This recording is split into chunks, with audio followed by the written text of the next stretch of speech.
Clara Whitaker pressed her swollen lip against the cold mirror and whispered, "Just one more day. Just one more." Behind the wall, the floorboards groaned beneath the weight of the man who'd put that bruise there, and she did not yet know that in 3 days, that same man would be on his knees in a Maryland field, begging a stranger for mercy. Before we begin, please subscribe to our channel. Stay with this story until the very last word, and tell me in the comments which city you're watching from. I want to see how far Clara's story has traveled tonight. Clara Whitaker did not cry when the blood came back into her mouth. She had learned somewhere between the second winter and the third that crying was a sound a man could hear through a wall, and any sound a man could hear was a sound he could punish. She held the rag against her lip and counted.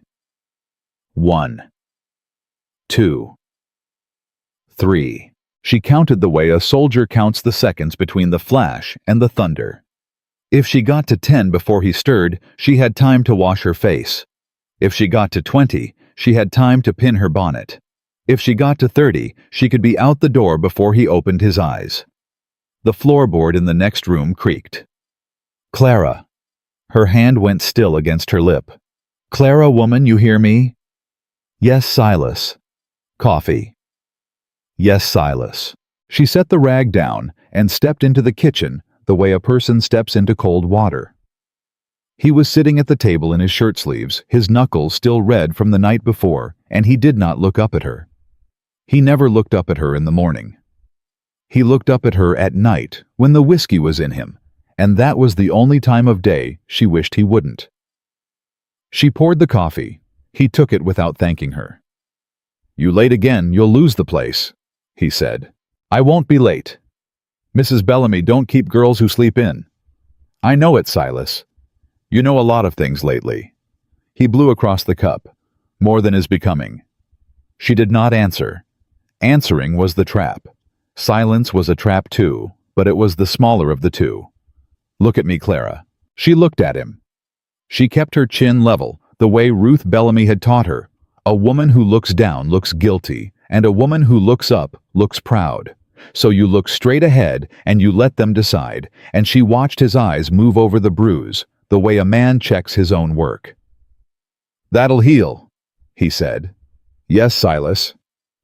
"You'll keep your bonnet low." "Yes, Silas." "And you'll come straight home." "Yes, Silas." He grunted, and she took that for permission, and she walked out of her own house the way a stray walks out of a yard, quiet sideways, and grateful for the open gate. The street was already warm. Baltimore in July was a cruel kind of warm, the kind that pressed your dress against your back and made every bruise throb like a second heartbeat. And Clara walked with her bonnet pulled forward and her sleeves pulled down and her hands folded the way a woman folds her hands when she does not want to be seen. She passed the dry goods man. He tipped his hat. "Mornin', Mrs. Whitaker." "Mornin', Mr. Hadley." "Hot one comin'." Reckon so. She did not slow. She had learned that too.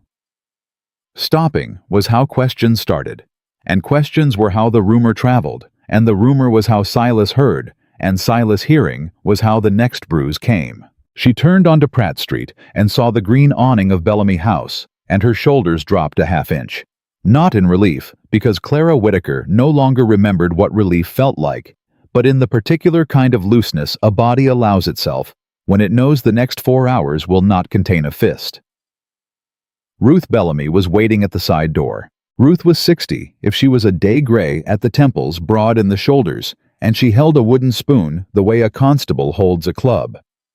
She looked Clara up and down once. She did not ask about the lip. She did not ask about the bruise on the inside of Clara's wrist where the sleeve had ridden up. She only said, "You're early." "Yes, ma'am." "Apron's on the hook." "Yes, ma'am." Clara stepped past her and Ruth caught her elbow softly, the way you catch a child you don't want to startle, and said low, "Whatever it is, it stays in the alley. Inside this house you set it down. You hear me, girl?" "Yes, ma'am." "Good." Ruth let go. "We got the Reed party at 1. Clara stopped. "The Reed party." "Mr. Nathaniel Reed, down from his place in Howard County. 6 gentlemen private room, no smoke, no whiskey before 2. He's particular. Yes, ma'am. You'll wait the table. Yes, ma'am. Ruth looked at her a long second. Keep the bonnet on the hook. Inside this house we wear a cap. You can pin your hair forward over the cheek. Nobody's gonna look twice. Yes, ma'am. Ruth turned away, then turned back. Clara. Ma'am. Don't speak first. Mr. Reed don't care for chatter. No, ma'am. The kitchen filled by 10. The fire was up by 11. By 12:30, the front room held 3 Baltimore merchants, 2 cotton men out of Charleston, and the wife of a senator, who was pretending not to be the wife of a senator. And Clara moved among them with the silent efficiency of a woman who had learned that silence was a kind of dress a body could wear. At 1 o'clock, the door opened, and Nathaniel Reed came in. He came in alone ahead of his party, which Ruth said later was peculiar. Most gentlemen sent a man ahead to inspect the room. Reed inspected it himself. He was taller than Silas, though that was not the thing about him, and he moved through the front parlor the way a man moves through a stable. Not fast, not slow, just looking. He looked at the windows. He looked at the back hall. He looked at the door to the kitchen, and the door to the alley, and the door to the upstairs, and Clara, watching him from behind the side counter, understood at once that this was a man who had been shot at before. He took the chair against the back wall. He did not take off his coat. "Coffee, sir?" Ruth asked. "Water," he said. "Thank you, ma'am." "My girl will bring it." Ruth looked at Clara. Clara picked up the pitcher. She walked toward him with her eyes on the floor, and she set the glass down at his right hand, the way she had been taught, and she stepped back, and she felt him look at her. It was not the look she was used to from men. Silas's friends looked at her like a cut of meat. The merchants looked at her like a piece of furniture. The senator's wife looked at her like a problem to be solved. Nathaniel Reed looked at her like a man reads a page. He saw the lip. She felt him see it. She felt his eyes move from the lip to the wrist to the angle of her shoulder, and she felt him add it up, the way a clerk adds a column, and she felt him arrive at the total, and she felt him decide something. He said, "Thank you, miss." "You're welcome, sir." She turned to go. "Miss?" She stopped. "What's your name?" She did not look up. "Clara, sir." "Clara what?" A long pause. Long enough that she heard the clock in the hall. "Whitaker, sir." "Mrs. Whitaker." "Yes, sir." He did not say anything for a moment. Then he said, gentle as a man speaking to a horse, "Thank you for the water, Mrs. Whitaker." "Yes, sir." She walked back to the kitchen, and when she set the pitcher down, her hand was shaking, and Ruth Bellamy looked at her, and looked at the door to the parlor, and looked at her again, and Ruth said only, "Go pin your cap." The Reed party came in at 1:15. 6 men, dark coats, low voices, no laughter. They sat at the long table in the private room. Clara served the soup. She served the bread. She kept her eyes down. She kept her sleeves pulled low. She did not speak unless spoken to, and the only one who spoke to her was Reed, and he spoke to her exactly once. He said, "Mrs. Whitaker, would you ask Mrs. Bellamy if I might have a word before we leave?" "Yes, sir." "Thank you." That was all. When the meal was done, the 5 other gentlemen stood and shook hands and went out into the heat, and Reed stayed. He sat in the chair by the window with his coffee untouched in front of him, and Ruth Bellamy went into the room and shut the door behind her. Clara stood on the other side of that door with a tray of dishes in her hands, and she did not move. She could not hear words. She could only hear the sound of 2 adults speaking the way adults speak when they are talking about a child in the next room. Low, even, careful. After a while, Ruth came out. Ruth said, "Set those dishes down, child." Clara set them down. "Mr. Reed wants a word with you." "Ma'am?" "In the private room. The door stays open. I'll be in the hall." "Ma'am, Clara." Ruth took her by the shoulders. Ruth's hands were rough as bark. "I have known that man 11 years. He has never once in 11 years asked to speak to one of my girls. You go in there. You keep your hands folded. You answer what he asks. You do not lie, and you do not embellish. And when he is done, you walk out, and whatever he says to you stays inside the four walls of that room. You hear me? Yes, ma'am. Go on. Clara stepped into the private room. She did not shut the door. She stood 3 feet inside it with her hands folded in front of her apron. Nathaniel Reed was still seated. He gestured to the chair across from him. Please sit, Mrs. Whitaker. I'd rather stand, sir, if it's all the same. It's all the same. She did not sit. He nodded once, as if she had passed a small test, and he leaned forward and set his forearms on his knees, and he spoke in the voice of a man who had given bad news to widows before.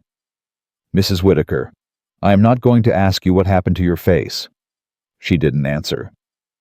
I am not going to ask you what happened to your wrist either, or to the place under your collar that you keep touching when you think no one is watching. Her hand, which had drifted to her collarbone, dropped. I am not asking, he said, because I already know the answer, and a woman in your position has been asked too many questions by too many people who never meant to do anything about them. She still did not speak. My name is Nathaniel Reed. I have a place 40 miles west of here. I keep 4 women on that property at any given time. They are not servants. They are guests. They stay as long as they need. They leave when they choose. There is a steward there named Elias Boone, who would walk through fire for any one of them, and there is a lawyer in Baltimore named Abigail Mercer, who has in the last 6 years separated 9 women from 9 men, exactly like the man you went home to last night. Clara's eyes came up. She did not mean for them to. They came up on their own. He met them. I am not asking you to come with me today, he said. I am not asking you to come with me tomorrow. I am telling you that there is a place and there are people and the door is open and you do not have to wait until leaving is no longer a choice. He reached into his coat. He drew out a small white card. He set it on the table between them. That address is in Baltimore. It is Mrs. Mercer's office. If you walk in that door at any hour of any day and say my name, you will be put into a carriage within the hour. You will not be asked to explain yourself. You will not be asked to pay. You will not be asked to stay. She looked at the card. She did not pick it up. Sir, she said, I have a husband. Yes, ma'am. I made a vow. Yes, ma'am. Before God. Yes, ma'am. He let the silence sit. Then he said quiet, Mrs. Whitaker, I am a Christian man. I read the same book your preacher reads, and I have not in all my readings found the page where God required a woman to die for the convenience of the man who promised to protect her. Clara's throat closed. She did not cry. She had not cried in front of a man in 4 years, but her throat closed and her hands came up and she pressed them against her mouth the way a woman presses against a wound that has just begun to bleed. Take the card, he said. Don't take it for me. Don't take it for him. Take it for the morning when you wake up and you understand. She reached out. Her hand was shaking so badly she could not pick the card up clean. She had to slide it across the table with her fingertips, and she had to fold it twice before it would fit, and she pushed it down into the pocket of her apron the way a woman pushes a stolen thing. I have to go back to work, sir. Yes, ma'am. I can't be late home. No, ma'am. She turned to leave. At the door, she stopped. She did not turn around. She said, Sir. Yes, ma'am. Why? He took a long time to answer. When he did, his voice was lower than before, and there was something in it she could not place. Not pity, not anger, something older. He said, Because somebody saw my mother once, ma'am, and he didn't speak. Clara closed her eyes. She walked out. She walked the 4 blocks home, the way she always walked, the 4 blocks home, bonnet down, sleeves down, hands folded, and the card in her apron pocket weighed more than the bruise on her lip and the bruise on her wrist and the bruise on her collarbone put together. She did not know yet what she would do with it. She knew only that she had it. And when she came up the steps of the small wooden house on Utah Street and she heard the floorboards creak inside, she did something she had not done in 3 years of marriage to Silas Whitaker. Before she opened the door, she took a breath, a whole one, all the way down.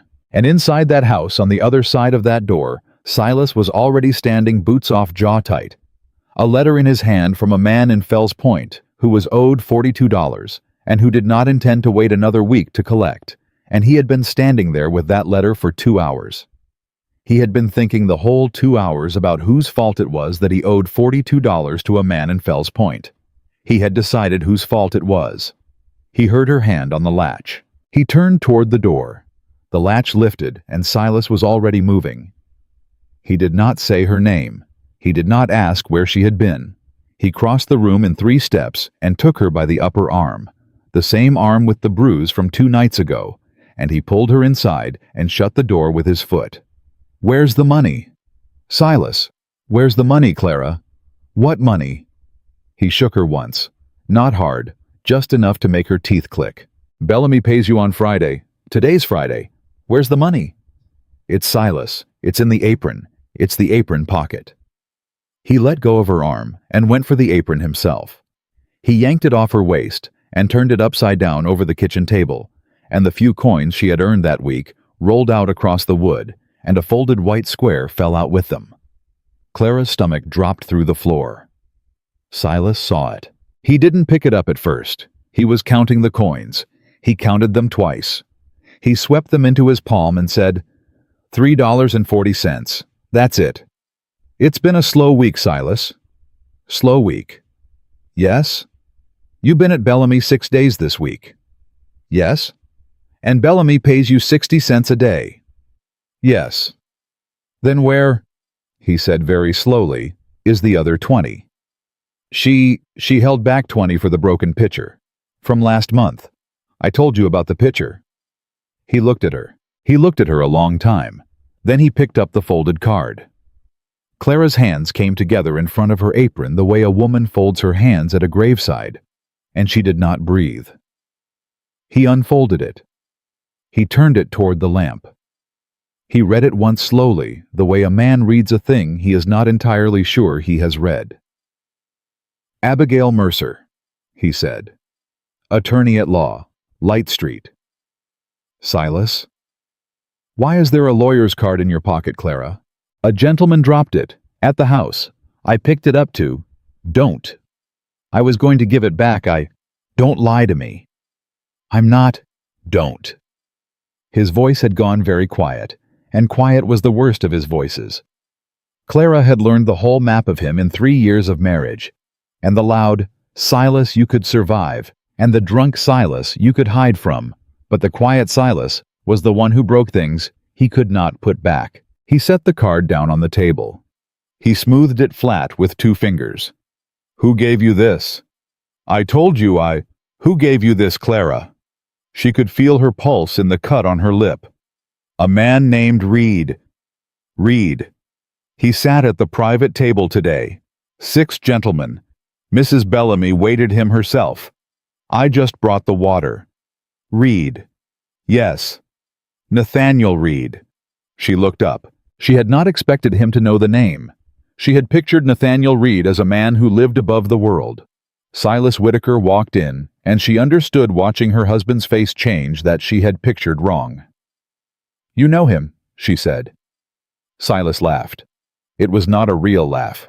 It was the sound a man makes when he has just understood the size of a debt. "Do I know him?"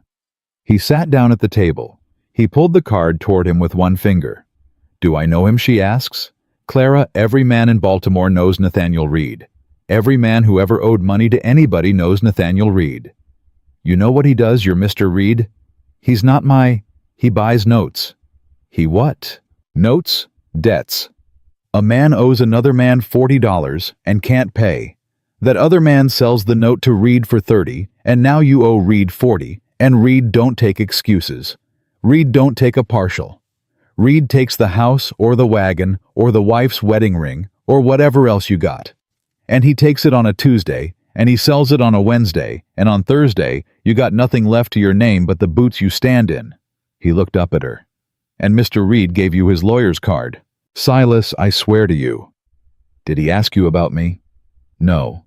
"Did he ask about the house?" "No." "Did he ask—" and Silas's voice climbed for the first time, About the $42 I owe Hennessy down at the docks. Silas, he didn't ask anything. He saw my face and he—" She stopped. She had said the wrong thing. She knew the second the word left her mouth. Silas went very still. "He saw your face." "Silas." "He saw your face, Clara." "I didn't." "You let a man see your face." "Silas, the bonnet doesn't cover everything, and the cap pins the hair forward, but the lip, he—" "Get me the whiskey." "Silas, please." "Get me the whiskey, Clara." She got him the whiskey. Her hands shook on the bottle, and she set it down in front of him, and she stepped back the way she had been stepping back from him for 3 years, and she watched him pour himself a glass at 4 o'clock in the afternoon on a Friday with a lawyer's card in his hand and a debt collector's letter on the chair behind him. And she understood in a way she had never quite understood before that the man she had married was no longer afraid of any of the consequences in the room. He drank the glass. He poured another. He said without looking at her, "You're not going back to Bellamy's." The room tilted. "What? You heard me." "Silas, that's our money. That's 3 of the $4 we live on every week. You're not going back." Silas, a man, he said, whose wife works in a house where Nathaniel Reed eats lunch, is a man who is being watched. "I am not going to be watched, Clara. I am going to walk down to Bellamy's tomorrow, and I am going to tell that old crow that my wife will not be returning to her employment, and you are going to stay in this house, and you are going to keep the door shut, and you are not going to speak to any man on any street about anything for any reason.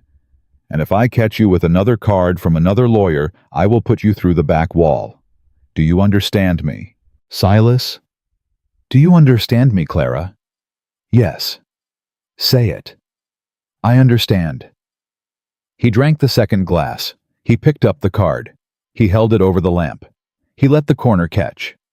Clara watched her one open door curl into ash on the kitchen table. He brushed the ash onto the floor with the side of his hand, and he stood up, and he walked past her into the back room, and he shut the door, and after a few minutes, she heard him snoring. She stood in the kitchen with the burned spot on the table and the $3.40 that had already been counted out of her apron, and she did something she had not done in 3 years. She sat down. In her own kitchen, in the middle of the day, with her hands flat on the table. She sat down and she thought. She thought about the address she had not memorized. She thought about the name of the lawyer that she had only seen once. She thought about Mrs. Mercer on Light Street, and she tried to picture the building, and she could not because she had never in her life walked down Light Street alone. But she had heard Reed say it. She had heard him say Light Street, and she had heard him say Mrs. Mercer, and she had heard him say my name. And those 3 things were now in her head, where the card had been. And a thing in a head was harder to burn than a thing on a table. She got up. She swept the ash into the dustpan. She wiped the burned spot with a wet rag. She put the rag back on its hook.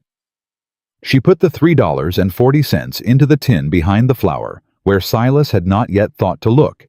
And she took out 40 cents and pushed it down into the lining of her left boot, through the small hole she had been keeping there since the first winter. Then she went to bed. She did not sleep. She lay on her side facing the wall, and she counted his breathing in the next room, and she did not sleep. And somewhere around 3 in the morning she understood that she was not going to obey him. Not all the way. Not anymore. She was not going to walk out tonight. She was not brave enough yet, and her face was not healed enough yet, and Mrs. Mercer's office would not be open at 3 in the morning, and a woman on Light Street at 3 in the morning was a woman who never made it to Light Street at all. But she was going back to Bellamy's. In the morning. As if nothing had happened, because the only person in the world who knew her name and Reed's name and the words Light Street in the same breath was Ruth Bellamy, and a card could burn, but Ruth Bellamy could not. She fell asleep just before dawn. When she woke, Silas was already up. He was at the kitchen table in his coat. His hat was on. His boots were laced. "Where are you going?" she said before she could stop herself. He looked at her. "To Bellamy's," he said. "To tell her you ain't coming back." "Silas, please, the money." "I said what I said." "At least let me go with you, to get my things." You don't have things at Bellamy's, Clara. You got an apron and a cap and they belong to Bellamy. Sit down." She sat down. He went out. She heard the door close. She heard his boots on the steps. She heard them on the boards of the porch and on the dirt of the path, and then she could not hear them anymore. She counted to 30. Then she stood up and she went to the back room and she took the small carpet bag down from the top of the wardrobe and she put into it 3 things: her mother's Bible, her good comb, and the second pair of stockings that did not have a hole in the heel. She put the bag back on top of the wardrobe. She covered it with the winter shawl. She sat down on the edge of the bed and she pressed her hands flat against her knees to stop them shaking. She was not running today. But the bag was packed. And a packed bag was a different thing from an unpacked bag in a way she had not understood until she had done it. By the time Silas came back, she had the kitchen swept and the coffee on. He stamped in through the door and threw his hat at the hook and missed, and he did not pick it up. "Old Crow give me lip," he said. "Yes, Silas." "Said I had no right to bar you from honest work." "Yes, Silas." "I told her it was God's right of a husband." "Yes, Silas." "She told me," and his jaw worked, "to get out of her front room." Clara's hands went still on the coffee pot. Mrs. Bellamy said that Old Crow's been around enough drunks to think she knows the shape of one. I'll be back at her doorstep with a constable if she don't mind herself." "Yes, Silas." "And there was a man there." Clara's heart did one slow turn behind her ribs. A man. Sittin' in the front parlor at 8 in the morning, just sittin', coffee in front of him. Didn't say a word the whole time I was talking. Just looked at me. Did he have a name? Didn't give one. Big fella, plain coat, looked like a foreman, sittin' there like he owned the place. Elias Boone, she thought. The steward, the one Reed had named. She set the coffee down in front of Silas, without letting her hand shake. "Drink your coffee, Silas." "He looked at me like he knew me, Clara." "He doesn't know you." "He looked at me like he knew me." "Drink your coffee." He drank it. He drank 2 cups, and then he drank a third with whiskey in it, and by 10 o'clock in the morning he was asleep at the table with his head on his folded arm, and Clara Whitaker stood up very quietly and walked to the back room. She did not take the bag down. She just looked at it on top of the wardrobe under the shawl. Then she walked to the front room and she opened the door and she stepped out onto the porch in her work dress and her bonnet and her sleeves down over her wrists, and she walked the 4 blocks to Bellamy's. Ruth was at the side door before Clara had reached the bottom step. "He came," Ruth said. "I know." "He told me you were not to return." "I know." "Then why are you here, child?" Clara stood on the bottom step with her hands folded in front of her apron. She said, "Because I'm not his." Ruth Bellamy looked at her for a long second. Then she stepped aside. "Apron's on the hook," she said. "And there's a man in the back parlor wants a word." Clara went in. Elias Boone stood up when she entered. He was a wide man with iron in his beard and 1 finger missing from his left hand, and he did not offer that hand. He inclined his head instead. "Mrs. Whitaker?" "Sir?" "My name's Boone. I work for Mr. Reed." "Yes, sir. He sent me round at sunup. He had a feeling your husband might pay a visit." "He did." "I saw." I burned the card last night, sir. I mean, my husband burned it. I didn't get a chance to—" Boone reached into his coat. He took out another card. He set it on the table. "There's plenty of cards, ma'am." Clara looked at the card. She did not pick it up this time either, but she did not look away from it. "Mr. Boone?" "Ma'am." "If I were to come." "To the address." "When would be the right time?" "Any time, ma'am. Day or night. There's a back door on the alley off light. You knock 3 times slow. A woman named Hester opens it. You say my name. She'll bring you in. And then you don't have to make another decision, ma'am. Not for as long as you need." Clara closed her eyes. When she opened them, she said, "I can't come today." "No, ma'am." "He's at home. He's asleep, but he's at home." "No, ma'am. And my face has to heal a little. If I go like this, somebody will see, and a story will start, and a story is how he finds me. Yes, ma'am? 3 days, she said. Maybe 4. I need 3 days. Boone nodded once. I'll be sittin' in the front parlor of this house every morning between 7 and 10, ma'am, until you don't need me to be. You don't have to send word. You don't have to make a sign. You walk through that door, and I walk you out the back, and that's all. Mr. Boone? Ma'am? Tell Mr. Reed I said thank you. No, ma'am. She blinked. No. He don't take thanks for this, ma'am. He says it ain't a kindness. He says it's a debt. A debt to who? He didn't say, ma'am, but I've been with him 11 years, and there's only one debt I ever heard him name, and it ain't to anybody still living. Clara understood. She put her hand briefly to her mouth, and she nodded, and she did not say anything more. She put on her apron. She pinned her cap. She went into the front room, and she carried tea, and she carried bread, and she did her work for the full length of the day, and when the sun was low, she walked the 4 blocks back to Utah Street, with her bonnet down and her sleeves down, and the second card folded into the lining of her left boot beside the 40 cents. She came up the steps. She heard the floorboards creak inside. She put her hand on the latch.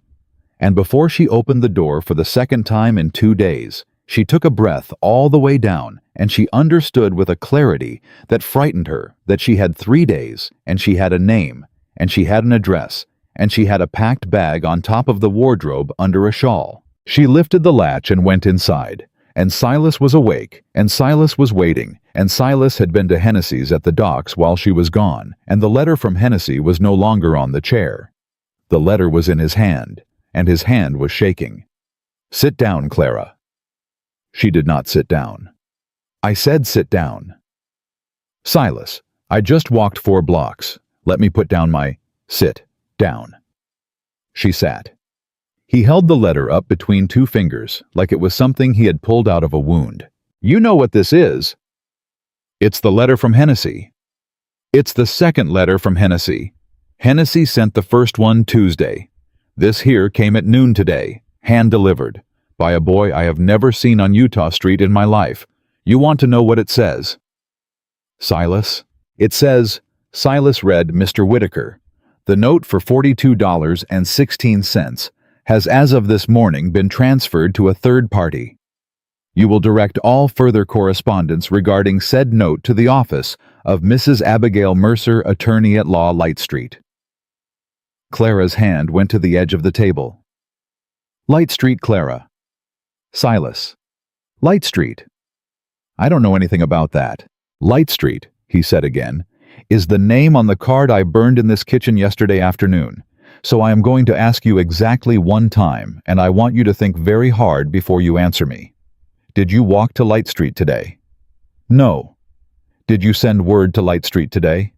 No, Silas. Did you tell anyone at Bellamy's about Light Street today? I haven't said the words to anyone. I swear to you on my mother's grave. He stared at her. She stared back. And for the first time in 3 years of marriage, Clara Whitaker did not lower her eyes first. It was Silas who looked away. He sat down across from her. He set the letter flat. He smoothed it with his palm the way he had smoothed the card the day before, and Clara watched his hand and saw the tremor in it, and she understood something that took the breath out of her. He was afraid. Silas Whitaker, who had broken her lip and her wrist, and the small white cup her grandmother left her, was afraid. $42. He said more to the letter than to her. I had till the end of the month. I had till the end of the month to find it. And now it's not Hennessy I owe. Now it's a woman on Light Street I have never met. Silas? Maybe it's a kindness. Maybe she'll give you longer. He laughed. It was not the laugh from yesterday. Yesterday's laugh had been a man understanding a debt. This one was a man understanding a trap. Kindness, he said. Clara. Lawyers don't buy a $42 note off a dockmaster because they're feeling generous. Lawyers buy a $42 note off a dockmaster because somebody told them to. Somebody with money. Somebody who wants me on a leash. He looked up. Somebody, he said, who saw your face. Silas, I want you to listen to me, Clara. I want you to listen to me very carefully, because I'm not going to say this twice. He leaned forward across the letter. If you walk out that door without me, if you go to Light Street, if you go to Bellamy's, if you so much as cross the path of a man named Reed, I will not chase you, Clara. I will not beg you. I will go to the magistrate, and I will swear an oath that you have stolen from this house, and I will swear an oath that you are not in your right mind, and I will have you locked up in a place that is worse than the worst night I have ever given you. Do you understand me? Silas, I haven't. Do you understand me, Clara? Yes. Good. He folded the letter. He put it in his coat pocket. He stood up. I am going to Hennessy. I am going to find out what he was paid for that note. I am going to find out who paid him. And if his name is the name I think it is, I am going to find Mr. Reed, and I am going to remind him that the laws of this state do not yet allow a stranger to lay his hand on a man's wife in any sense of the word. He picked up his hat. At the door he turned. Don't be here when I get back, he said. She blinked. What? You heard me. Silas, you just said. I said don't be here. I said sit at Bellamy's on her front step for as long as it takes for me to come fetch you. I want her to see me come fetch you. I want every old crow in that house to see a husband come fetch his wife in the proper order of things. Do you understand? Yes. Then go. He went out first. He did not wait for her. The door slammed behind him hard enough to rattle the cup on the shelf, and Clara sat at the table for 1 full minute and did not move. Then she stood. She did not go to Bellamy's. She went to the back room, and she took the bag down from the top of the wardrobe, and she did not bother to fold the shawl. She put the bag over her arm. She took the tin from behind the flour, and she counted out the $3, and she put them down inside her bodice against her skin, where no man would search without committing a sin he could be hanged for. She took the 40 cents and the card from the lining of her boot, and she put them in her apron pocket where she could feel them. She walked to the door. Her hand on the latch shook. It shook the way it had shaken yesterday, but yesterday it had been shaking from fear, and today it was shaking from something else, something she did not have a word for, something that felt like the inside of a bell after the bell has been struck. She opened the door. She walked out. She did not look back at the house on Utah Street, because she understood that to look back was to invite the house to call her home, and she did not belong to that house anymore. She walked to Bellamy's. She walked past Bellamy's. Ruth was at the side door. Ruth did not call out. Ruth did not wave. Ruth stood with her wooden spoon at her side and watched Clara walk past her front step with a carpet bag on her arm, and Ruth Bellamy, who had seen a great many women walk a great many directions in her 60 years, knew exactly which direction this one was walking. Clara turned onto Light Street. She had never walked it before. It was not as long as she had imagined. She found the number on the 3rd building, and she went around to the alley behind it, and she found the back door, and she stood in front of it with her bag in her hand. She knocked 3 times slow. She was sure in the second between the 3rd knock and the answer that the door would not open. She was sure she had imagined the whole thing. She was sure Mr. Boone had not meant what he said, and Mrs. Mercer did not exist, and there was no woman named Hester, and she was about to turn around and walk back to Utah Street to wait for Silas with her bag at her feet, and the bruise on her lip explained as a fall on the stairs. The door opened. A small woman with gray hair and very sharp eyes looked out. Yes? Clara could not make the words. Her mouth had gone dry. Child, the woman said. You knocked so somebody sent you. Whose name? Mr. Boone, ma'am? The door opened wider. Come in. Clara stepped inside. The door closed behind her. She had walked through it. She stood inside the back hall of a stranger's office on a street she had never set foot on, with a husband who at this moment was at the docks, finding out who held his debt. And she understood, in the small ringing silence of that hall, that the door behind her was a door she could not unwalk through. Sit, child. Hester put her into a chair. I'll get Mrs. Mercer. Don't move. Don't speak to anybody comes through that front. There's water in the pitcher. Yes, ma'am. Hester went up the back stairs. Clara sat with her bag on her lap and her hands on the bag, and she counted her own breathing. She got to 40 before the door upstairs opened. The woman who came down the stairs was not what Clara had expected. She had expected an old woman in black. Mrs. Abigail Mercer was perhaps 38, perhaps 40, in a plain gray dress with no jewelry, except a wedding band she still wore, though she had been a widow 11 years, and she came down the stairs the way a man comes down the stairs of his own house. Mrs. Whitaker. Yes, ma'am. I have been expecting you since Wednesday. Clara looked up. Wednesday, ma'am, but I only... Mr. Reed wrote me Wednesday morning. He said he had seen a woman at Bellamy's with a recent injury, and an older one underneath it, and he would not be surprised if I heard from her by the weekend. I am pleased you came of your own accord. It will matter in what comes next that you came of your own accord. Ma'am, Mrs. Whitaker, do you know why I bought your husband's note today? Clara's hands closed on the bag. You bought it. I bought it, at a discount. Mr. Hennessy was glad to be rid of it. Your husband owes me $42.16 now. Do you know why? No, ma'am. Because a man who owes me money cannot have you committed. Clara's breath went out of her. He said he would. I know what he said. They all say it.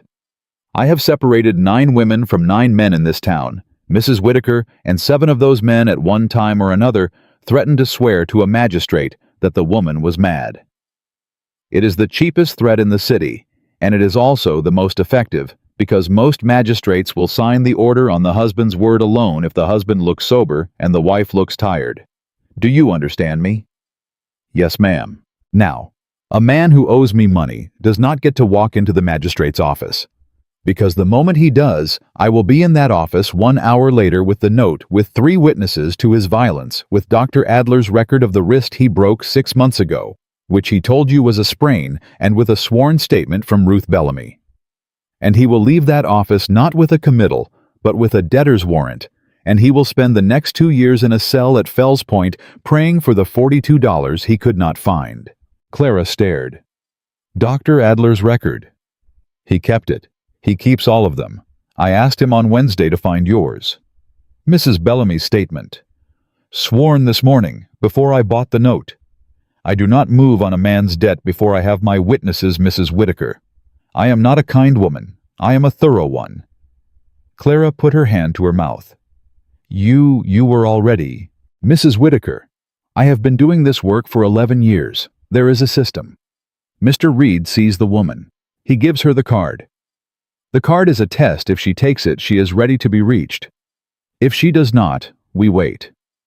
Mr. Boone watches the house. I gather what is gatherable before the woman arrives, because by the time the woman arrives, the husband has usually begun to move, and the woman who has just walked through my door does not have the days I would otherwise need. By the time you knocked just now, I had everything I needed except your signature on 3 documents. Are you prepared to sign 3 documents? Ma'am, what would I be signing? The first is a sworn statement of injury and conduct. The second is a petition for legal separation under cause of cruelty, which the Maryland courts will grant if the cause is sufficiently proved, and yours will be. The third is a temporary assignment of your earned wages to my office until the matter is resolved, which is a formality that prevents your husband from claiming in court that I have been paying you to lie. He won't accept it. He'll come for me. He will try. He will not succeed. You don't know him. Mrs. Whitaker. Mrs. Mercer leaned forward in her chair. I have known 11 men exactly like him. 2 of them are dead. 6 of them left the state. 2 of them are in cells. The 11th married another woman in Pennsylvania, and she has last I heard my card. Clara made a sound. It was not quite a laugh and not quite a cry. Mrs. Mercer. Yes. Why is Mr. Reed doing this? The lawyer was silent a moment. She glanced at the door behind Clara, and she looked back, and she said more quietly than before, That is not my story to tell you, Mrs. Whitaker. Mr. Reed will tell you himself if you ask when you are ready. I will say only this. There is a grave in a churchyard outside Annapolis, and on the stone are the words, Beloved Mother, and a date in 1796. And every man Mr. Reed has helped me reach has in some part been an answer to that stone. Clara closed her eyes. She thought of her own mother. She thought of the house in Pennsylvania she had grown up in, and the man her mother had married second, and the way her mother had sat at a kitchen table with her hands flat against it and stared at nothing for hours at a time. She opened her eyes. "I'll sign," she said. "Are you sure?" "I'll sign." "Hester," Mrs. Mercer said without raising her voice. "The papers." Hester brought the papers. Mrs. Mercer set them in front of Clara. She set the pen beside them. She did not hurry her. Clara signed the first paper. She signed the second. On the third, her hand stopped. "Mrs. Mercer?" "Yes." "He'll come tonight." "I know." "He'll go to Bellamy's first, and Mrs. Bellamy will tell him I am not there, and he'll come here next." "He won't. He doesn't yet know this address. He'll go to Bellamy's, and he'll go to the docks, and he'll go to 2 or 3 taverns. By the time he thinks of Light Street, it will be tomorrow. By tomorrow, you will be 40 miles west of here." Clara's hand shook. She set the pen down. 40 miles. Mr. Reed's estate. I can't go to a man's estate." "Mrs. Whitaker, there are 4 other women on that estate. There has been at various times as many as 7. There is a steward, 2 cooks, 3 housemaids, a groundskeeper, and a doctor who comes every Thursday. You will have your own room. The door will lock from the inside. Mr. Reed will not enter the wing in which you sleep. You will not be required to thank him, speak to him, or see him. Mr. Boone will drive you. You will leave from this back alley in 20 minutes. 20 minutes. The longer you sit on Light Street, Mrs. Whitaker, the more likely your husband is to find this address. Sign the paper." Clara picked up the pen. She signed the paper. The pen had not yet left the page when from the front of the building on Light Street, a man's voice rose. It was not a shout. It was worse than a shout. It was the voice of a man who was trying very hard in the doorway of a stranger's office not to be seen losing his composure in public. "I am looking," the voice said, "for my wife." Clara's whole body went cold. Mrs. Mercer did not move. She did not look at the door. She did not look at Clara. She lifted one finger and laid it across her own lips, and with her other hand, she pointed very calmly at the back door. Hester was already there. Hester opened the back door 6 inches. A carriage stood in the alley. Plain black. No markings, the horses already turned the right direction. Elias Boone sat on the box with the reins in his hands. He did not look at the back door. He looked straight ahead, like a man who had been sitting in alleys his entire life. "Mrs. Mercer," the voice said again from the front, louder this time. "I have reason to believe my wife has been brought to this address against her will." Mrs. Mercer rose. She walked calmly to the front of the building. Clara heard her open the front door. Clara heard her say, "Mr. Whitaker, I assume." Clara heard Silas's voice say, "Where is she?" And in the small, narrow back hall on Light Street, with 3 signed papers on the table behind her, and a carriage in the alley before her, and her husband's voice in the front of the building, she stood inside. Clara Whitaker picked up her carpet bag, and she did not look back at the chair where she had sat, and she did not look back at the table where she had signed her name, and she walked out the back door into the alley, toward the open carriage and the man with the reins. Hester closed the door behind her. Boone reached down one hand. She took it. He lifted her up beside him on the box, because there was no time to put her inside, and he flicked the reins once very lightly, the way a man flicks the reins when he does not want a horse to startle, and the carriage rolled forward into the narrow alley. They turned left at the end of it. Behind them, faint through 2 walls and a door, Clara could still hear Silas Whitaker's voice demanding in the front room of Mrs. Abigail Mercer's office on Light Street that someone produce his wife. He was still demanding it when the carriage turned again, and the alley fell away behind them, and the road opened west. Boone did not speak for the first hour of the road. Clara was grateful for that. She sat beside him on the box with her bag wedged between her boots, and her hands wrapped around the bag's handle so tightly that the leather creased, and she watched the road come at them and pass under the wheels and unspool behind them. And she did not look back even once. Around the 3rd mile, Boone said without turning his head, "You can breathe, ma'am." "I am breathing." Not like that, you ain't. She let the air out. She had not realized she was holding it. He won't follow today, Boone said. Mrs. Mercer will keep him in the front room 20 minutes more. By then the carriage will be too far west to chase on foot, and he ain't got a horse. He has friends with horses. He has men he owes money to who have horses, ma'am. Different thing. She almost laughed. She did not laugh. She had not laughed in 3 years, and her face was not yet remembering how. But the inside of her chest moved the way it had not moved in a long while, and she understood it as the place laughter would eventually come back from. Mr. Boone? Ma'am? How long until we reach the estate? 5 hours, maybe 6. We'll change horses in Ellicott. There's a woman there gives me coffee and don't ask questions. You'll want to go inside and use the necessary, and you'll want to drink the coffee even if you don't think you need it because the next stretch of road don't have a place to stop. Yes, sir. He glanced at her sidelong. Ma'am, I ain't a sir. Yes, Mr. Boone. Just Boone'll do when it's the two of us on a box. Yes, Boone. He nodded at the road and said nothing else for a long while. Around the 5th mile she said, Boone. Ma'am. Tell me something true about Mr. Reed. Like what, ma'am? Anything. Anything that is not what a stranger would tell me. Boone thought. He thought a long time. Boone was a man who chewed a thing before he spoke it. Then he said, He don't sleep through the night. Hasn't in 11 years. Walks the house from about 2 to about 4. Drinks hot water with lemon in it. Reads the same book over and over. It's a book of Psalms his mother gave him when he was 9 years old. The cover's broke. He's had it rebound twice. 11 years. Yes, ma'am. Mrs. Mercer said 11 years. Yes, ma'am.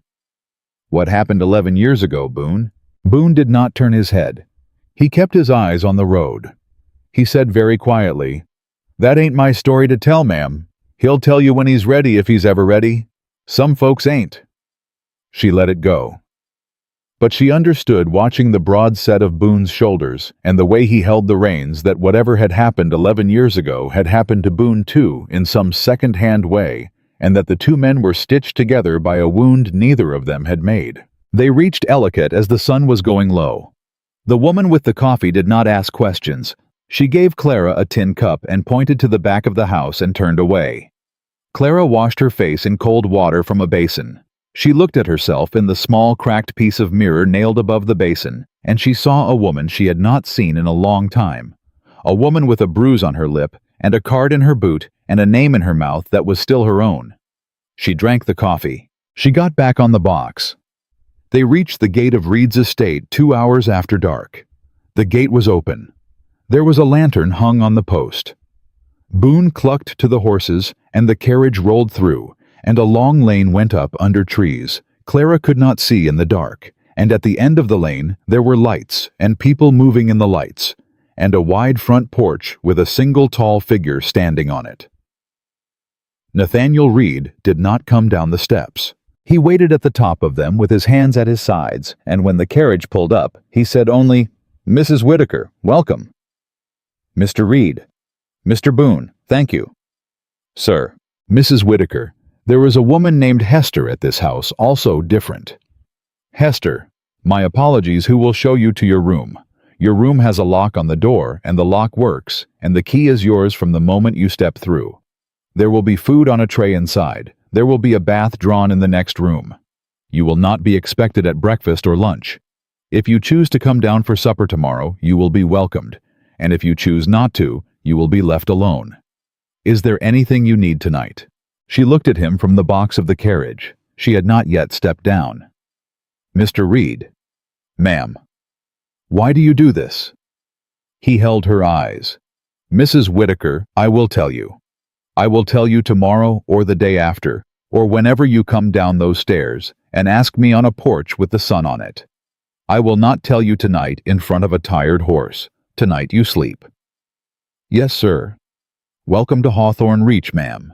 That was the name of the place. Hawthorne Reach. She had not known its name until that moment.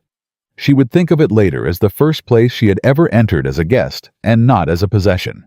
She slept 11 hours, She woke once around 3 to footsteps in the hall, slow even a man pacing, and she remembered what Boone had said about the Psalms, and she did not get up.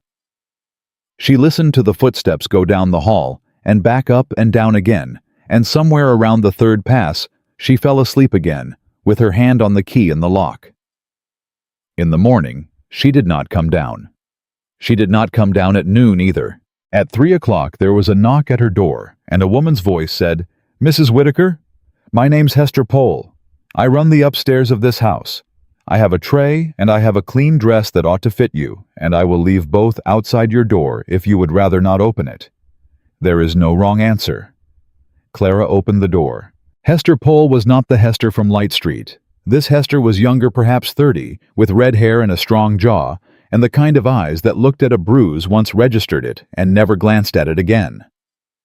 "Come in, please," Clara said. Hester came in. She set the tray down. She held up the dress. "Mrs. Foster made it last spring for a Mrs. Foster who left in the summer to go to her sister in Pittsburgh. It's been hanging in the linen closet ever since.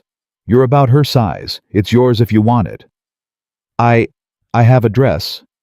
"You have the dress you traveled in." "Yes, ma'am. You'll want a second one. There's no shame in a borrowed dress. Half this house is wearing one." Clara put her hand on the cloth. It was clean. She had not realized until she felt it how long it had been since she had touched cloth that was clean and also her own. "Thank you." "Yes, ma'am. There are 3 other ladies at this house. None of them will trouble you. You'll meet them when you meet them. Mr. Reed does not enter this wing. The kitchen is open all hours. The garden has a bench under the pear tree if you want sun without company. Supper is at 7. Coming down is your choice. Mr. Reed." "Ma'am, how long do women usually stay?" Hester thought. "Some stay a month. Some stay a year. Mrs. Foster, who used to wear that dress, she stayed 2 years, and then her sister sent for her. Mrs. Allen has been here 4. There is no clock on it, ma'am. You leave when you can hear yourself think." Clara did not come down for supper that night. She did not come down the next. On the third evening, she put on the borrowed dress, and she pinned her hair, and she walked down the staircase with one hand on the banister because her legs were shaking, and she took her place at the long table, where 4 other women were already seated, and Nathaniel Reed sat at the head of it. He did not stand when she entered. He did not draw attention to her arrival. He nodded once like a man nods at a neighbor at church, and he passed her the breadbasket without comment, and the other 3 women whose names she would learn over the next weeks, to be Mrs. Allen. Mrs. Hardy and Miss Cole talked over and around her about the rain and the apricots and the new mare, and not a single one of them asked her a question about herself. She understood by the second course that this had been arranged. She understood by the third that this was kindness. She slept that night without the key turned in the lock. The first letter from Mrs. Mercer arrived 4 days later. It was brief. "Mrs. Whitaker, your husband returned to my office twice on the evening of your departure and the morning following. On the second visit, he was accompanied by a constable who, upon review of the petition I had filed and the debt I now hold, advised your husband to leave Light Street and not return. He has not returned. He has, however, been seen at 3 taverns in Fells Point and 1 in Old Town, speaking your name to anyone who will listen. He is telling a story. The story does not match the documents. The documents will travel faster than the story. A. Mercer." Clara read it twice. She folded it. She put it in the drawer of the small writing desk Hester had set in her room. She did not weep. She had not yet wept since the morning on Light Street, and she did not weep now. But that night she slept 10 hours, and the next morning she came down to breakfast. The second letter came 11 days later. "Mrs. Whitaker, your husband appeared at the magistrate's office on Tuesday, claiming abandonment and incompetence. The magistrate is a Mr. Howell. Mr. Howell is a man of God in his own estimation. I appeared at his office 1 hour later. I produced the surgeon's record, the witness statements, your sworn petition, and the note for $42.16. Mr. Howell did not sign your husband's order. He instead issued a summons to your husband on the matter of the unpaid debt returnable in 30 days. Your husband has not responded to the summons. He has 13 days remaining. A. Mercer. Clara read this one twice as well. She folded it. She put it with the first. She walked out into the garden to the bench under the pear tree, and she sat there for a long time with her hands folded in her lap. And after a while, Nathaniel Reed walked out of the house, and he stood at the edge of the garden, and he said, "May I?" Yes. He did not sit beside her. He sat on the grass 3 feet away with his back against the trunk of the tree, and he did not look at her. He looked at the rows of beans Hester had planted. He said, "You asked me a question on the carriage." "I did. I said I would answer it on a porch with sun on it. This is not a porch, but there is sun. Will it do?" "It will do." He was quiet a long time. Then he said, "My mother's name was Eleanor Reed. She was, by the time I was 9 years old, married to her second husband, a man named Coyle, who was a respectable man in the eyes of the town and a different man in the eyes of his house. There was a neighbor who came to the door one evening when the noise was loud. Coyle answered the door. The neighbor said, "I beg your pardon, Mr. Coyle. I thought I heard a disturbance." And Coyle said, "No disturbance, sir. Only my wife has dropped a kettle." And the neighbor said, "I beg your pardon then," and he tipped his hat, and he went home. Clara closed her eyes. "My mother died 11 years ago. She did not die of his hand directly. She died of a fall down a staircase that she had taken many times before in her life without falling. The doctor signed it as a fall. The neighbor who had once tipped his hat at the door came to the funeral, and he wept. And he said to me, 'Nathaniel, your mother was a fine woman, and I am so very sorry.' And I shook his hand, because I was a boy of 21, and I did not yet know what to do with the inside of my chest." He paused. "I know now." Clara opened her eyes. He was not looking at her. He was looking at the beans. He said, "I cannot bring my mother back. I cannot make Coyle answer for what he did, because he is dead, also 8 years now, of a sickness in the gut that I am told was painful. What I can do, Mrs. Whitaker, is that when I see a woman with a bruise on her lip standing in a dining room, and I hear in the voice of the man who comes looking for her the next morning the same voice the neighbor heard at my mother's door, I do not tip my hat. I do not go home. That is what I can do. It is not enough. It will never be enough. But it is the thing that is mine to do." Clara did not speak. She could not. After a while, she reached out across the 3 feet of grass, and she set her hand on top of his where it rested on his knee. She did not hold it. She only set hers on top. He did not move his hand. They sat that way for perhaps a minute. Then she lifted her hand back into her lap, and she stood up, and she said, "Mr. Reed."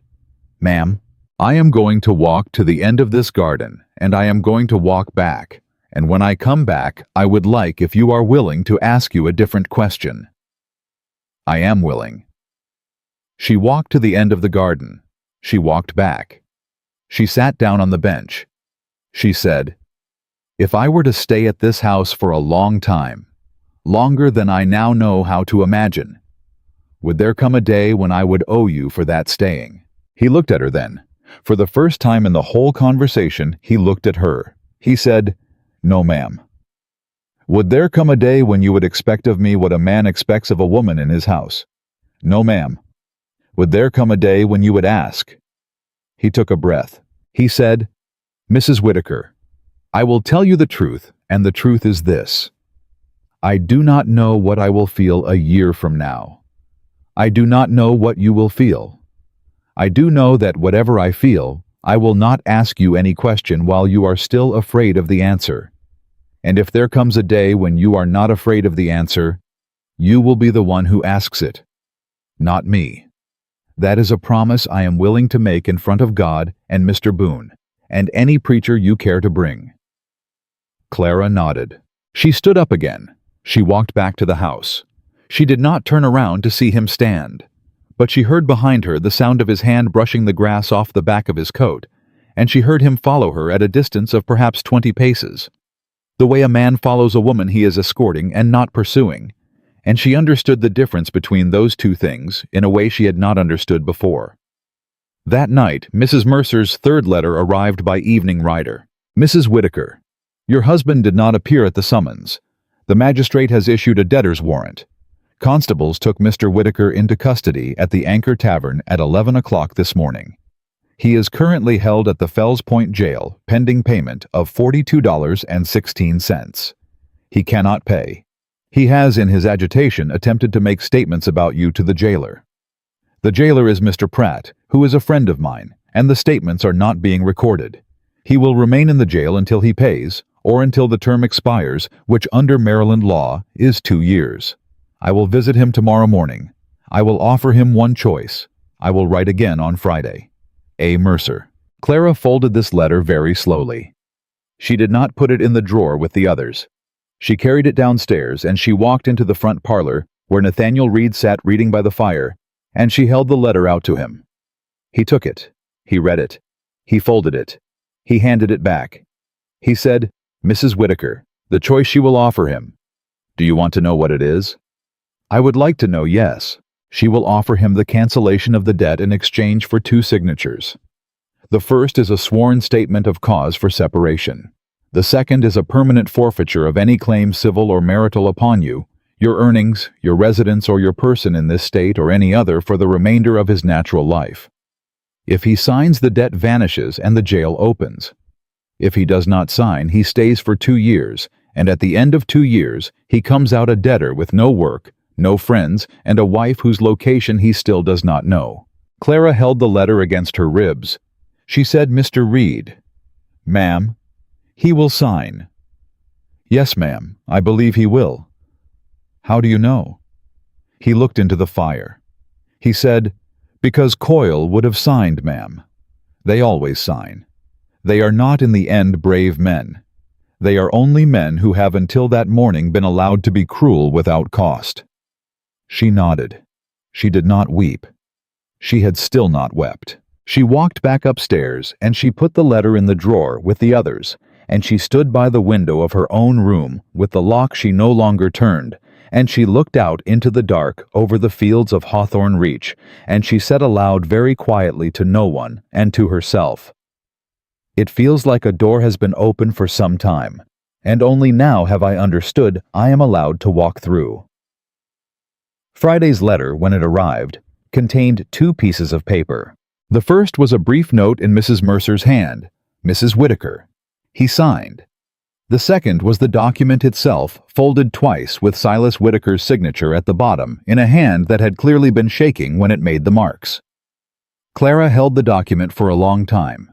Then she walked downstairs and she walked through the front parlor without stopping, and she walked out onto the front porch where the sun was on the boards, and she sat down on the top step, and she read the document 3 times in the sun all the way through, every word, including the words that said her name was her own again. When she finished the 3rd reading, she folded it. She set it on her lap. And Clara Whitaker, who had not wept in 4 years, who had not wept on the morning the bruise was given, or the morning the card was burned, or the morning the carriage rolled west out of Light Street, finally on the top step of a porch that did not belong to her yet, in a borrowed dress with a paper in her lap that bore her own name, without a man's permission attached to it, put her face in her hands and wept. She wept for perhaps 4 minutes. Then she stopped because she had things to do, and a woman who has just been given her own name back does not waste an afternoon weeping. She wiped her face with the back of her hand. She picked up the document. She walked back into the house. She found Hester Pole in the kitchen. "Hester." "Ma'am." "I am going to need ink paper and an envelope, and I am going to need someone to ride to Baltimore in the morning."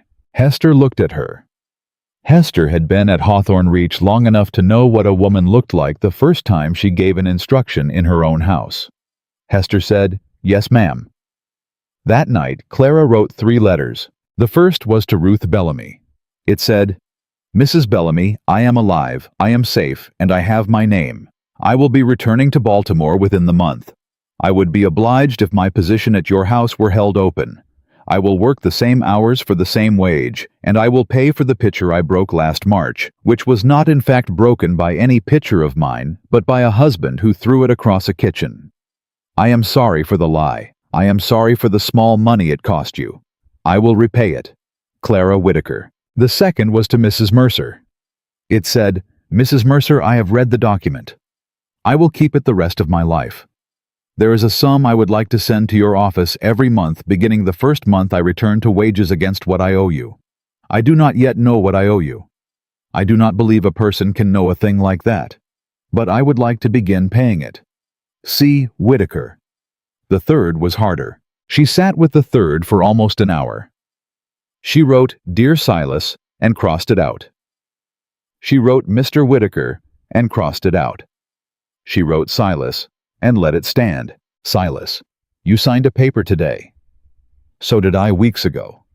I am writing this not because I owe you a letter, but because I would like once in my life to say a thing to you that you cannot interrupt. I forgive you. I do not forgive you for your sake. I forgive you because hatred is a heavy thing to carry across a state line, and I am going to be carrying enough as it is. I will not write to you again. I will not see you again. If you come looking for me, you will find a constable before you find me, and you know that to be true. I hope you live a long enough life to understand what you did. I hope you live long enough after that to be sorry for it. I will not be there to see either.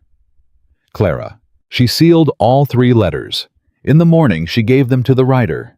Then she walked out into the kitchen garden, and she took up a hoe, and she began to break ground at the end of the bean rows, where Hester had said she wanted to put squash next year, and she worked for 3 hours without stopping. And at the end of 3 hours, her hands had blisters on them, and she had not thought about Silas Whitaker once. She understood, scraping the dirt from under her nails at the pump, that this was what healing was going to look like. Not a single morning of forgetting. 3 hours of a hoe. The first month at Hawthorne Reach went like that. She rose before the sun. She helped Hester in the kitchen. She learned the names of the 4 other women, Mrs. Allen, who had come from Annapolis with 2 broken fingers and a son she had buried at 6. Mrs. Hardy, who had been a schoolteacher in Frederick before her husband sold the schoolhouse out from under her. Miss Cole, who was 19 and had not yet been married, but who had been promised to a man her uncle owed money to, and who had walked the 40 miles to Hawthorne Reach in a single night with no shoes on by the 2nd mile. Clara learned by listening that she had not been alone. She had only been told by every street and every neighbor and every preacher in Baltimore that she was alone. There was a difference. The difference she came to understand was the whole of the matter. In the 2nd month she came down to breakfast every morning. In the 3rd, she began taking her tea in the front parlor in the evenings, where Nathaniel Reed read his book of Psalms, and where Mrs. Hardy was teaching Miss Cole to read Latin out of an old grammar she had carried with her from Frederick. Clara did not speak to Reed often. She did not need to. She found after the conversation under the pear tree that the silence between them had become a different silence, not the silence of strangers, but the silence of 2 people who had said the hardest thing each of them had to say, and had decided separately and together not to rush whatever came next. In the 4th month on a Tuesday, Reed walked past her in the hallway and said without stopping, "There is a horse named Juno in the back paddock who I think would suit you if you ever want to learn to ride." She said, "I'll think about it." The next morning, she was in the paddock at 6. By the end of that month, she could ride at a walk. By the end of the next, she could ride at a trot. Mrs. Allen, who had grown up on a farm in Annapolis, taught her in the afternoons, and the 2 women spoke of nothing in particular while they rode, and Clara understood that this too was a kindness that Mrs. Allen had learned somewhere in her own grief, that a woman who has been silent a long time will speak again most easily when she does not have to face the listener. In the 5th month, Mrs. Mercer's letter came. Mrs. Whitaker. You will wish to know that Mr. Whitaker, having signed his forfeiture, was released from the Fells Point jail on the 3rd of November. He took ship for Charleston the following morning. The ship's manifest lists him as Silas Whitaker with 2 T's, which is a small lie that tells me he understood the terms of the document he signed. He has, as far as my correspondents in Charleston have been able to determine, not used your name in any port between Baltimore and Savannah. He has taken work as a clerk at a coal yard. He has been seen drunk twice and sober the rest of the time. He will not return. They never do when they sign. Clara read it on the porch. She folded it. She put it in her pocket. She did not weep this time. She felt instead a kind of stillness she had not felt in 4 years. The particular stillness of a woman who understands that the door she has been listening for, the door that has woken her at 3 in the morning every night for 3 years, has been closed at last by someone other than her in a city where she is not. She walked back into the house. She found Reed in the front parlor. She said, "Mr. Reed." "Ma'am?" "I am going back to Baltimore." He set the book of Psalms down. He did not stand up. He did not protest. He did not, as she had half expected him to, ask her to stay. He said, "When?" "2 weeks." "To Bellamy's?" "Yes." "You'll want a room." "Mrs. Mercer has secured one, above her own office. It's been used by women like me before. She says it is mine for as long as I need it. I will pay her rent." "I expect you will." A small silence. Then he said, "Mrs. Whitaker." "Yes?" "May I write to you?" She thought about it. She did not answer quickly. She wanted to mean what she said. "Yes," she said. "Once a fortnight, no more. And I will write back when I have something to say, and I will not write back when I do not. And if either of us in any letter says a thing the other is not ready to hear, the other has the right to say so plainly, and we will not pretend otherwise. Are those terms agreeable to you?" Reed said, "Mrs. Whitaker, those are the most agreeable terms I have been offered in 11 years. He smiled. It was the first time she had seen him smile. It was not a large smile. It moved one side of his mouth and the corner of one eye, and it did not last long, but it changed his face the way the first warmth of March changes a field. She nodded once. She walked out of the parlor. In the hallway she put her hand against the wall and she breathed. She had said yes to a man.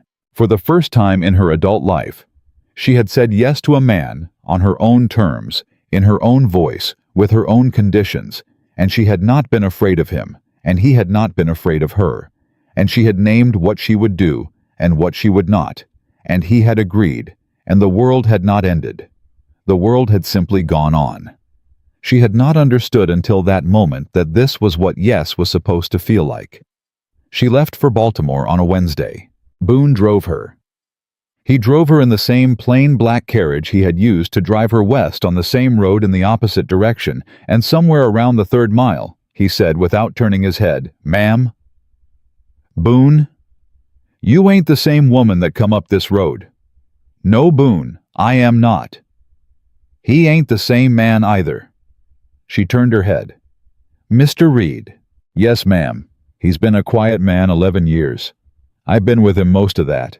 He don't laugh and he don't argue and he don't drink past 1 glass and he don't read no book but the one. And the last 2 months he has been, ma'am, a different man." He laughed at a joke Mrs. Hardy made about a goose. He drank a 2nd glass of cider on a Sunday. He carried a hoe out to the bean rows last Tuesday, and he worked beside you for 2 hours, and you did not see him watching you, but I did. And I am telling you this, not to put a thing in your head you have not put there yourself, ma'am. I am telling you this because I have known him a long time, and I would not want you to think when his letter comes that he has written it lightly." Clara was quiet a long while. Then she said, "Boone." "Ma'am?" "When his letter comes, I will not think he has written it lightly. I will write him back not lightly either, and we will both of us take our time." "Yes, ma'am." "That is what time is for." "Yes, ma'am. I reckon it is." He took her to Light Street first. Mrs. Mercer met her at the front door, this time in broad daylight, and embraced her, which surprised them both. Hester from Light Street took Clara's bag upstairs. The room above the office was small and clean, and the lock on the door worked from the inside, and Clara understood walking into it that she had a place in the city of Baltimore that was hers, that no man held the deed to, and that no man could enter without her permission. She stood in the middle of the room for a full minute and did not move. Then she put her bag down, and she went downstairs and she walked the 4 blocks to Bellamy's. Ruth was at the side door before Clara had turned the corner. Ruth had a wooden spoon in her hand, the way Ruth always had a wooden spoon in her hand. Ruth looked her up and down once. Ruth said, "You're late." "By how much, ma'am?" "By 6 months and 11 days. "I'm sorry." Don't be sorry, child. Be on time tomorrow. Apron's on the hook." Clara laughed. It came out of her without warning, a real laugh. The laugh of a woman whose chest had finally remembered the shape of laughing. And Ruth Bellamy, in the doorway of Bellamy House, heard the sound, and her old face moved in a way that was almost a smile, almost a benediction, almost a thing too large to fit inside a single breath. Ruth said, "Get inside, Clara Whitaker. There's a read party at 1. "Mrs. Bellamy." "What?" "It's not Whitaker anymore." Ruth nodded once. "What is it then?" "Just Clara for now, until I know what I want it to be." "Then just Clara it is. Get inside, just Clara. Apron's on the hook." She went inside. She put on the apron. She worked the noon hour and the afternoon and the supper hour. And at the end of the day, Ruth pressed 60 cents into her hand and said, "That's yours, child. All of it. There ain't nobody on this earth got a claim to a single penny of it but you." Clara closed her hand over the coins. She walked the 4 blocks back to Light Street with the coins in her fist and her bonnet pushed back off her forehead because the bruise was gone and there was nothing to hide. And she climbed the stairs to her own room above the office of Mrs. Abigail Mercer, attorney at law, and she sat down on her own bed in her own light, and she counted the coins out one by one onto the small table by the window. 60 cents. The first 60 cents she had ever earned and kept. She put them in a tin she had bought that morning at the dry goods store on Pratt Street. She labeled the tin in her own hand. The label said Clara's. She slept that night without locking the door. The first letter from Hawthorne Reach came 2 weeks later. It was a short letter. It described the weather and the mare Juno and a goose Mrs. Hardy had named Cromwell, which had begun chasing Mr. Boone every time he walked past the kitchen garden. It did not press her. It did not ask her anything she was not ready to answer. It was signed, "Yours respectfully, N. Reed," and the yours had clearly been written and considered and left, and Clara understood, holding the letter in her own hands, in her own room, that she had been written to as a woman, and not as a project, and not as a debt, and not as a wife. She wrote back the next day. The letters went on for 1 year, then for 2. In the 3rd year, on a Sunday in the spring, Nathaniel Reed came to Baltimore on business. He did not entirely have, and he called at the office on Light Street, and he asked Clara on the porch in the sun if she would care to walk along the harbor with him. She said yes. They walked along the harbor. They walked for 2 hours, and they did not touch, and they spoke of small things. And at the end of the walk he said, "Mrs. Clara, may I ask you a question?" "You may." "Are you afraid of the answer?" She looked at him. She thought about it. She thought about her mother, who had not lived to see this kind of question asked of her daughter. She thought about Ruth Bellamy, who would have put a wooden spoon in her hand and pointed her at the door. She thought about Mrs. Mercer, who was at this moment in the office on Light Street, drafting a will for a woman who had not yet learned to read it. She thought about the 4 women at Hawthorne Reach, and the 4 who had come after them, and the 4 who would come after those, and the long, quiet line of women a man named Coyle, 11 years dead, did not know his cruelty had begun. She thought about herself on the morning of the bruise in the cracked mirror, counting to 10, before her husband stirred. She thought about herself now on a public harbor in broad daylight, with a man beside her whose hand she could refuse, and whose hand she could take, and whose question she could answer or decline, and the world would not end either way. She was not afraid of the answer. She said no. He said, "Then I will ask it." He asked it. She did not answer it that day.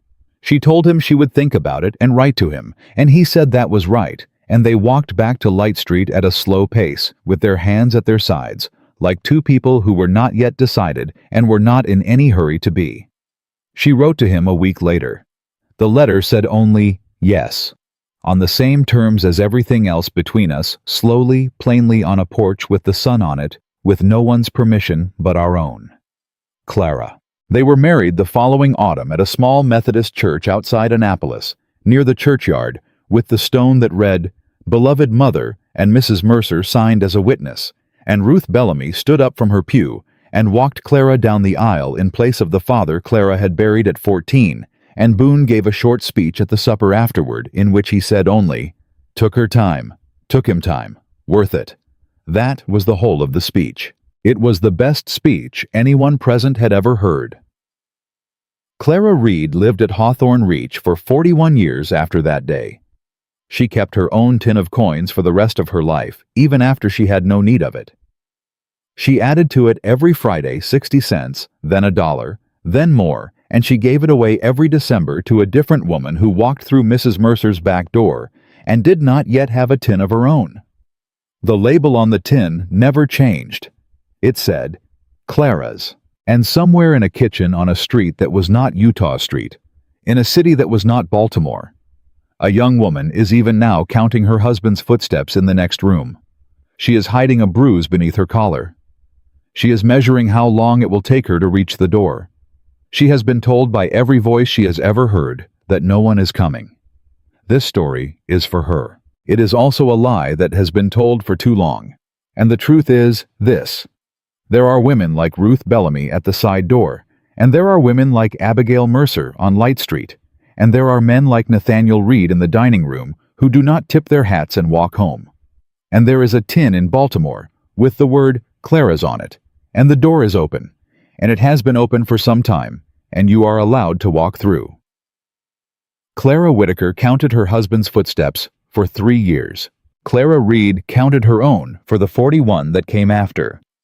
She walked out of that house on Utah Street on a summer afternoon in 1818, and she never went back, and no man ever raised a hand to her again.